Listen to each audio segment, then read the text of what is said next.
그래서 오늘 하나님의 능력과 생명이라는 말씀을 가지고 제목을 가지고 말씀을 전하겠습니다. 그리스도인은요 늘 두 개의 세계 속에서 살고 있습니다.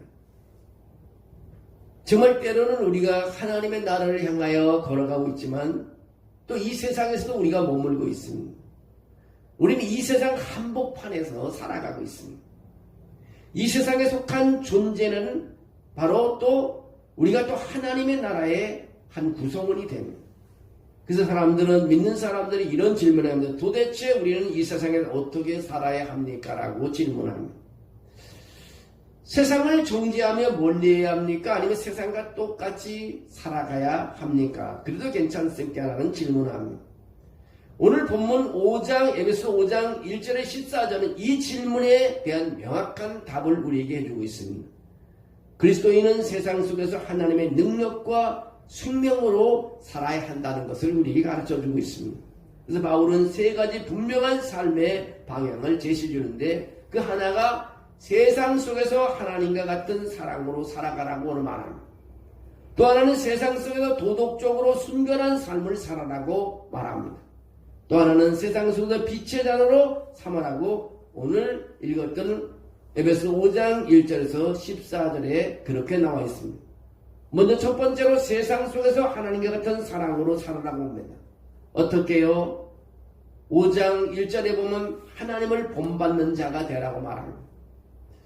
그러므로 사랑을 받는 자녀같이 너희도 하나님을 본받는 자가 되라고 말하고 있습니다. 여기서 바울은 놀라운 표현을 쓰고 있습니다. 하나님을 본받으라. 이 말은 하나님처럼 되라는 교만한 명령이 아닙니다. 사랑받는 자녀처럼 행동하라고 말하고 있습니다. 자녀는 억지로 흉내내지 않아도요 부모를 닮아갑니다. 왜요? 사랑을 받기 때문에. 부모의 사랑을 받는 자녀는요 부모를 닮아갑니다. 우리는 이미 하나님의 사랑을 받는 사람이기 때문에요 하나님을 닮아가는 것입니다. 우리가 죄 가운데 있을 때 우리는 하나님을 발견합니다. 우리가 원수 되었을 때요 하나님을 발견합니다. 아무 공로 없을 때 하나님을 발견합니다.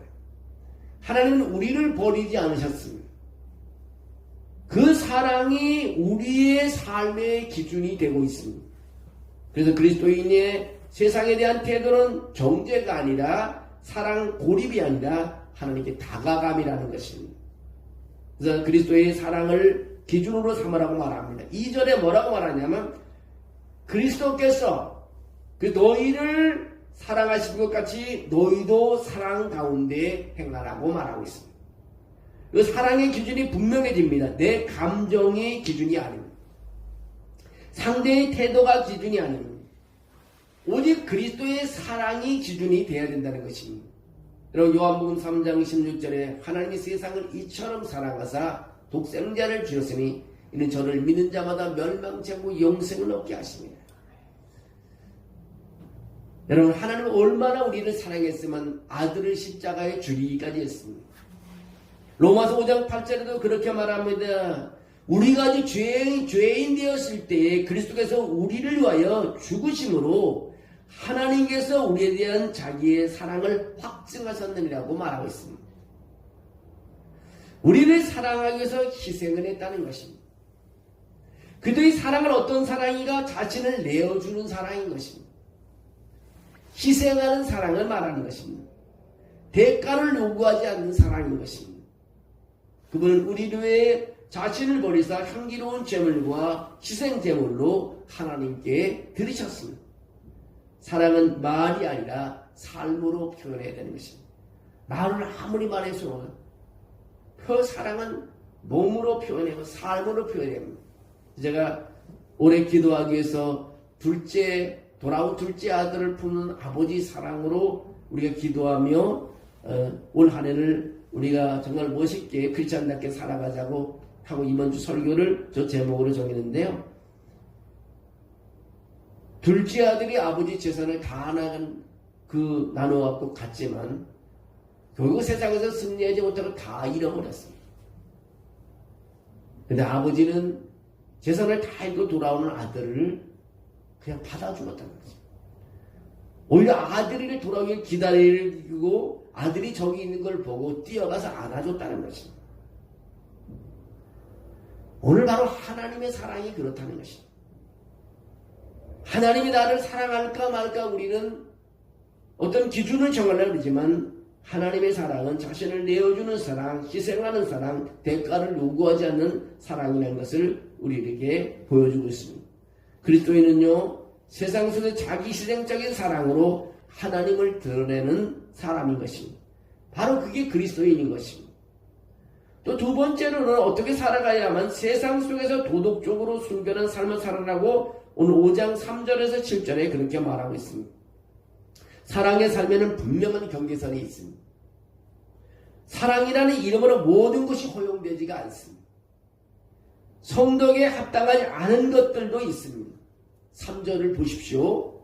음행과 온갖 더러운 욕과 탐욕은 너희 중에서도 이름조차 부르지 말라고 그랬습니다. 어떻게 세상을 살아가야 되냐? 순결한 삶을 살아가는데 음행과 온갖 더러운 것과 탐욕은 너희 중에서 그 이름조차 부르지 말라고 합니다. 바로 아주 강하게 말합니다. 그 이름조차 부르지 말라. 왜 그렇습니까? 이는 성도에게 마땅한 말이다. 우리는 구별된 삶을 살아야 되잖아요. 세상 사람들과 똑같은 삶을 다 살아면 안 됩니다. 하나님을 두려워할 수 있어야 됩니다. 과연 내가 무슨 할 때 하나님을 두려워하는 마음으로 일을 해야 되는 거죠. 그런 삶을 살아가는 거죠. 세상 사람보다 조금 더 나은 사람이 아닙니다. 우리는 구별된 삶을 살아야 된다는 거죠. 완전히 다른 정체성을 가진 사람입니다. 우리는 뭐든지 하나님의 살아계심을 믿고 하나님이 나와 동행한다는 사실. 우리가 우리 창세기부터 지금 출애굽기 읽고 있잖아요. 하나님이 이스라엘 백성들을 인도하는 모습을 때 얼마나 마음이 울리는지. 저는 출애굽기 1장부터 40장을 단숨에 다 읽어버리고 또 읽고 또 읽는데요. 성경을 읽을 때마다 늘 눈을 감고 생각하면 하나님이 이렇게 요즘 민수기도 지금 계속해서 읽고 저는 그냥 시간 될 때마다 교회에서 기도하고 읽고 막 기도하고 그러는데요. 하나님과 함께한 사람은요, 하나님의 생각대로 사는 사람은요, 땅도 차지하고요, 멸망하지도 않고 자손도 차지해요. 우리가 모든 일을 때 하나님을 앞세우는 삶을 살아야 돼요. 내 생각대로 살아가는 사람은 마지막에 그것이 끝이 좋지 않습니다. 그러나 하나님의 생각대로 하나님을 두려워하며 살아가는 사람은 결국 마지막에 가서는 하나님 크게 축복해 주시는 것을 볼 수 있습니다. 말도 마찬가지입니다. 오늘 뭐냐면 누추한 말 하면 안 된다는 거죠. 음탕한 농담 하지 말라는 게 실용의 말 하지 말라는 것입니다. 대신 무엇으로 채우러 가면 오히려 감사하는 말을 하라고 말하는 거예요. 감사하는 말. 누추함과 어리석은 말이나 실용하는 말이 마땅치 아닌 오히려 감사하는 말을. 감사하는 말을. 감사는 욕망을 정화하는 것입니다. 감사는 하나님이 주신 경계를 기쁨으로 받아들이게 하는 것입니다. 또 하나는 왜 순결하게 살아야 하는가? 5절에서 7절을 보면 바울은 세 가지를 말하고 있습니다. 너희도 정녕 이것을 알고냐? 음행하는 자나 더러운 자나 탐하는 자, 우상숭배자는 다 그리스도와 하나님 나라에서 기업을 얻지 못한다. 여러분, 성도의 전체성 때문에 순결한 삶을 살아야 합니다. 우리는 하나님의 거룩한 백성입니다. 거룩하지 않은 삶은요, 정체성에 대한 부정인 것입니다. 하나님의 나라와 양립할 수 없기 때문에 5절에 그리스도와 하나님 나라에서 기업을 얻지 못한다. 우리가 신앙생활하면서 마지막 끝이 안 좋으면 어떻게 됐어요? 가나안의 정탐꾼 같은 사람이요, 2명만이 어떻게 됐어요? 2명만이 갈렙과 여호수만이 땅을 차지했습니다.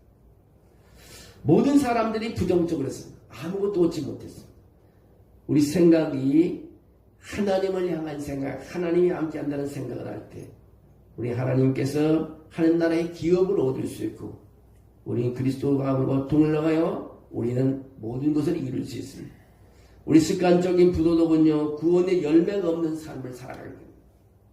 그래서 우리는 구원의 열매를 위해서도 우리 순결한 삶을 살아가야 되는 것입니다. 하나님의 진노 아래 놓이기 때문이라고 또 6절을 말하고 있습니다. 이로 말미암아 하나님이 진노가 불순종의 아들들에게 임하나니라고 말합니다. 사랑의 하나님은 동시에 거룩한 하나님이십니다. 7절에 분명히 뭐라고 말하냐면 그러므로 그들과 함께 하는 자가 되지 말라. 그들과 함께 하는 자가 되지 말라고 말하고 있습니다. 우리는 세상을 사랑하되 죄와는 타협하지 말아야 된다는 것이에요. 불의와 계속 계약하지 말라는 것입니다. 잘못한 것은 회개하고 세상과 계약하지 말라는 것입니다. 하나님과 계약해야 된다는 것입니다. 그 다음에 세 번째로 어떻게 살아가야 하냐면 세상 속에서 빛의 자녀로 살아가라고 8절에서 14절에 말하고 있습니다. 빛의 자녀로 살아갑니다. 정체성의 변화가 뭡니까? 어둠에서 빛으로 온 것이죠. 어둠에서 빛으로. 8절에 10절을 보면은 8절은 결정적인 선언하는데 무슨 선언하면 너희가 전에는 어둠이더니 이제는 주 안에서 빛이다. 얼마나 놀랍습니까? 전에는 너희가 어둠이더니 이제는 주 안에서 빛이다. 어둠 가운데 있었다가 아니라 이제 어둠이었다고 말합니다. 그러나 이제는 빛이라는 것입니다. 그래서 바울은 말합니다. 빛의 자녀들처럼 행하라고 말합니다. 빛의 자녀. 어떻게 사내가냐? 빛의 자녀들처럼 행하라. 빛의 열매, 어떤 빛의 자녀들이 뭡니까? 빛의 열매가 무엇인지를 먼저 알게 되면 성경 빛의 열매는 모든 착함과 의로움과 진실함이 있다고 말하고 있습니다. 여러분 선함이 뭡니까? 착함, 선하는 것은 정말 세상에 악을 행하지 않는 것이요. 의로움이라는 게 뭐죠? 예수를 잘 믿는 것입니다. 의인 되신 주님과 함께 살아가는 것입니다. 진실하는 것은 뭡니까? 거짓이 없는 삶을 말하고 있습니다. 우리의 기준은 단 하나. 주를 기쁘시게 할 것이 무엇인가 시험하라 보라고 말하고 있습니다. 주를 기쁘시게 할 것이 무엇인지 시험하여 보라. 기독교 신앙은요, 규칙 중심이 아니라 관계 중심인 것입니다. 이걸 해도 됩니까가 아닙니다. 주님이 기뻐하실까? 이걸 해도 됩니까? 이걸 하면 주님이 기뻐하실까? 내가 이 일을 하면 주님이 얼마나 기뻐하실까? 그거를 생각해야 된다는 것입니다. 어둠에 대한 빛의 태도를 보면 어둠에 참여하지 말라고 말했습니다. 오늘 11절에서부터 14절에 보면 어둠에 참여하지 말라고. 여러분 열매 없는 어둠의 일에 참여하지 말고 너희는 열매 없는 어둠의 일에 참여하지 말고 도리어 책망하라. 열매 없는 어둠의 일에 참여하지 말고 왜요? 어둠은 열매가 없기 때문입니다. 결국 공허와 파괴만 남게 되는 것입니다. 여러분 어둠을 드러내라고 말하고 있습니다. 도리어 책망하라. 여기서 책망은 정죄가 아닙니다. 빛으로 비치는 것입니다. 우리가 기도를 계속하면요 어둠이 다 드러납니다. 나라를 위해서 계속 기도하면 나라의 그 부패한 것이 막 드러나기 시작합니다. 하나님께서 드러내게 돼 있어요. 빛이 오니까 어둠은 다 드러내게 있습니다.